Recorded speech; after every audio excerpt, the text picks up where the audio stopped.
शहदादपुर में Pakistan cotton genres association जे सॾ ते कॉटन फैक्ट्रियुनि जी तालाबंदी करे हड़ताल कई वई। उन मौक़े ते कॉटन फैक्ट्री मालकान KTN न्यूज़ सां ॻाल्हाईंदे चयो त आज असांजो जेको असां ते ज़ालिमाना टैक्स जेके गवर्नमेंट हया आहिनि, ख़ासि करे जेको असांजे जेका जिनिंग में जेका असांजी रॉ मटीरियल जे टैक्स लॻा आहिनि, खली ते टैक्स लॻो आहे 14% ऐं वापडा वारनि जेको सो पर किलोवाट फिक्स चार्ज जेका वधाए छॾी आहे, उन जे जेके असां नुक़सान जे करे असां हीअ सॼी हड़ताल कई आहे। असांजो मुतालबो ते टैक्स असां ख़तमु कया वञनि, जीअं आबादगार भाउर ऐं असांजी एग्रीकल्चर मुल्क जेको सर्वाइव करे सघे।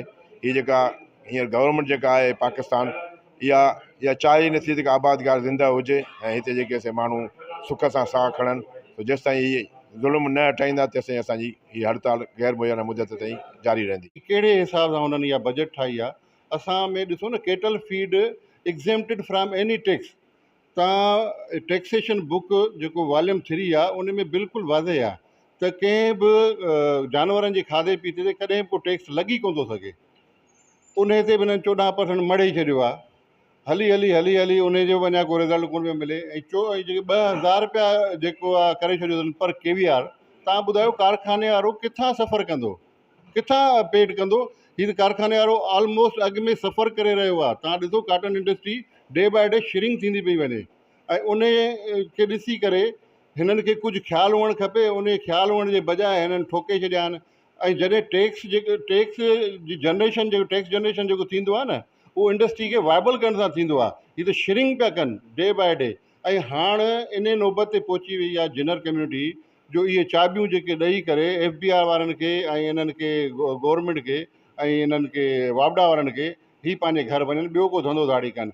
अदरवाइज़ को सर्वाइवल कोन्हे। ऐं आला हुकाम के सदर पाकिस्तान जनाब आसिफ अली ज़रदारी साहब के, प्राइम मिनिस्टर ऑफ पाकिस्तान मियां मोहम्मद शहबाज शरीफ साहब के, चीफ जस्टिस साहब के, चीफ ऑफ आर्मी स्टाफ साहब के इहा हथ ॿधी रिक्वेस्ट कंदुसि जे पाकिस्तान जे माण्हुनि खे को सर्वाइवल आहे या को बूस्ट करणी आहे, इंडस्ट्री खे बूस्ट करिणो आहे या इकोनॉमी खे बूस्ट करिणो आहे या पाकिस्तान जे इंफ्रास्ट्रक्चर खे बूस्ट करिणो आहे, त हीअ ज़ालिमाना टैक्स ख़तमु करे जिनिंग इंडस्ट्री खे फुल फैसिलिटेट कयो वञे। छो जो ginning industry part of textile आहे। हीअ ॾिसो न, निटिंग इंडस्ट्री खे फुल सहूलियतूं मुयसरु कनि था, वीविंग के कनि था, स्पिनिंग के कनि था, गारमेंट के कनि था, टेक्सटाइल के कनि था।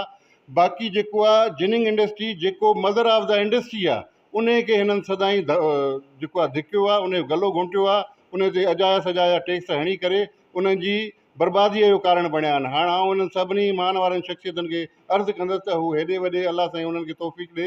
हुननि जेको हेॾे वॾे मुक़ाम ते वेठा आहिनि, हाणे असांजो कुझु तदारक कनि ऐं असां रुॻो असांजो नुक़सानु कोन्हे।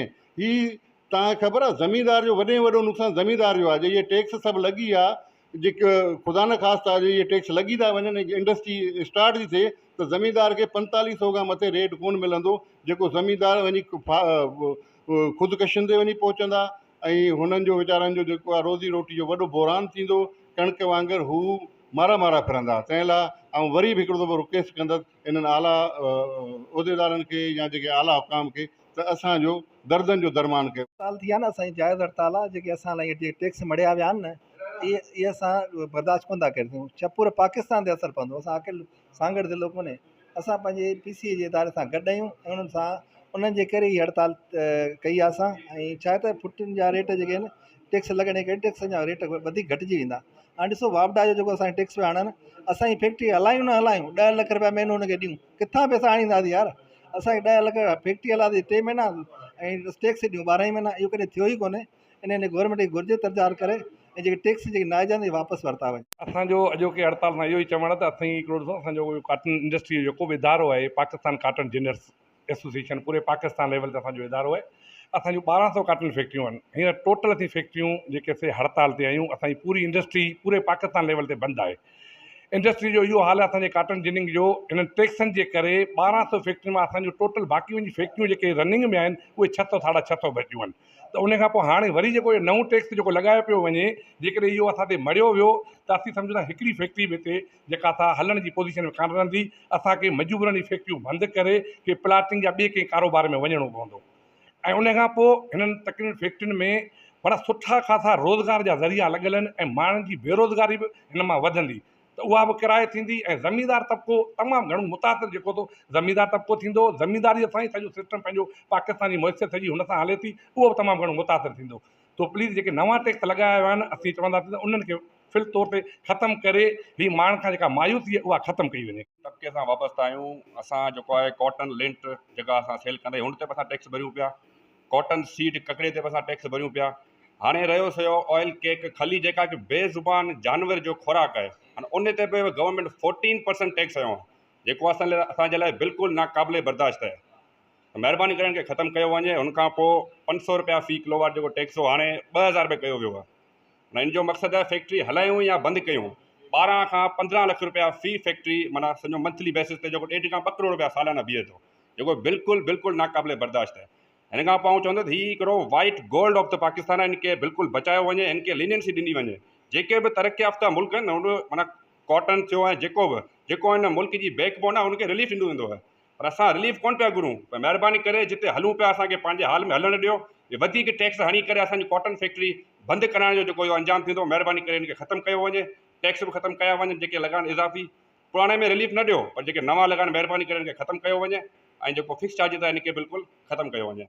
चवणु इहो आहे त आबादगार ॿार ख़ुशि हुजे, जेको टैक्स लॻायो वियो आहे अॻ में बि आबादगार लाइ ॾाढो ज़ुल्म थिए पियो, जीअं कणिक जे मामले में ॾाढो ज़ुल्म थियो आहे। हींअर वरी गवर्नमेंट टैक्स ज़ालिमा टैक्स लॻायो आहे जेको खली ते ऐं जो वापडा ते जेको ॿुधायो वियो डॉक्टर साहब, जेको 500 किलोवाट 2000 किलोवाट कयो वियो आहे। इन ते फैक्ट्रियूं